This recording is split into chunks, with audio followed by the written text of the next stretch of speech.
ৰাজপথত তীব্ৰগতিত চলিছে বাইক আৰু স্কুটি। তাৰে এখন স্কুটিৰ চালকৰ আসনত বটদ্ৰৱাৰ বিধায়িকা আঙ্গুৰলতা ডেকা। বাইকৰ সমানে সমানে বিধায়িকাৰ স্কুটিও চলিছে তীব্ৰগতিত। আপুনি হয়তো ভাবিছে এয়া কোনো বাইক ৰেচৰ প্ৰতিযোগিতা। পিছে আপোনাৰ ধাৰণাহে ভুল। এয়া কোনো বাইক ৰেচ প্ৰতিযোগিতা নহয়। এয়া বিধায়িকা আঙ্গুৰলতাৰ সমষ্টিত উন্নয়নৰ ঢল বোৱাৰ ব্যতিক্ৰমী দৃশ্য। সাধাৰণ লোকৰ লগত একেলগে স্কুটি চলাই আনন্দ লোৱাৰ দৃশ্য। কিয়নো আজিৰ দিনটোতেই বটদ্ৰৱা সমষ্টিত গড়কাপ্তানি পথৰ 20টাকৈ কামৰ আধাৰশিলা স্থাপন কৰিলে। 31,57,41,100 টকা ব্যয়ৰ সাপেক্ষে 20টাকৈ পথৰ আধাৰশিলা স্থাপনৰ উন্নয়নৰ ঢল বোৱালে আঙ্গুৰলতাই।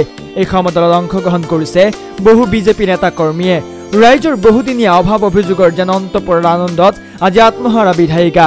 আধাৰশিলা অনুষ্ঠানতে বাৰে বাৰে কৃতজ্ঞতা প্ৰকাশ কৰিলে গড়কাপ্তানি মন্ত্ৰী হিমন্ত বিশ্ব শৰ্মাক। স্বাধীনতাৰ পিছৰে পৰাই বটদ্ৰৱাৰ এই পথসমূহৰ অৱস্থা জৰাজীৰ্ণ হৈয়ে আছিল। স্কুটি চলাই বিধায়িকাগৰাকীয়ে আধাৰশিলা স্থাপন কৰা কাৰণো ক'লে বিধায়িকাগৰাকীয়ে। আচলতে মই প্ৰায়ে এনেকৈ ৰাইজৰ মাজত ঘূৰোঁ। আচলতে জনসাধাৰণৰ মাজত থাকি পেলাই যেতিয়া আপুনি কাম কৰিব তেতিয়া জনসাধাৰণৰ দুখ কষ্টখিনি নিজে আৰু বেছি ভালকৈ বুজি পোৱা যায়।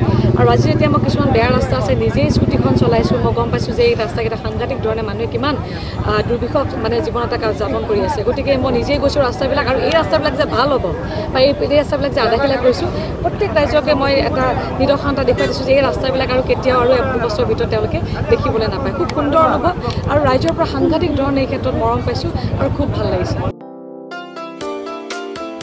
দামী গাড়ীত আহিলে পথবিলাকৰ অৱস্থা বুজি পোৱা নাযায়। সেয়ে স্কুটি চলাই জনসাধাৰণৰ লগত আহি উপলব্ধি কৰিব পাৰি বেয়া ৰাস্তাৰ যন্ত্ৰণা। মই নিৰ্মাণৰ ৰাজনীতি কৰোঁ, ধ্বংসৰ নহয়। এই পথসমূহৰ আধাৰশিলা কৰি ৰাইজৰ বাবে অধিক কাম কৰি যাবলৈ আৰু অধিক শক্তি দিবলৈ গুৰুজনাৰ শ্ৰীচৰণত প্ৰণাম জনায়। আনহাতে পথসমূহ নিৰ্মাণ কৰাৰ সময়ত একাংশ দুষ্ট লোকে ধন দাবী কৰি ঠিকাদাৰক ভালদৰে কাম কৰাত অসুবিধা কৰা সকলোকে আজিৰ অনুষ্ঠানতে সকীয়াই দিয়ে বিধায়িকা আঙ্গুৰলতা ডেকাই। খুব আনন্দিত হৈছোঁ, গৌৰৱ অনুভৱ কৰিছোঁ। এটা মসৃণ ৰাস্তাহে এটা পৰিৱৰ্তনৰ পথ মুকলি কৰে। ভাৰতীয় জনতা পাৰ্টীৰ আমাৰ এই চৰকাৰখনে সদায় নিৰ্মাণৰ ৰাজনীতি কৰি আহিছে, ধ্বংসৰ নহয়।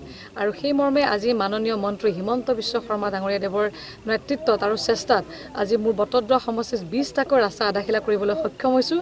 আৰু এই স্বাগতে মই মন্ত্ৰী মহোদয়ক ধন্যবাদ জ্ঞাপন কৰিছোঁ।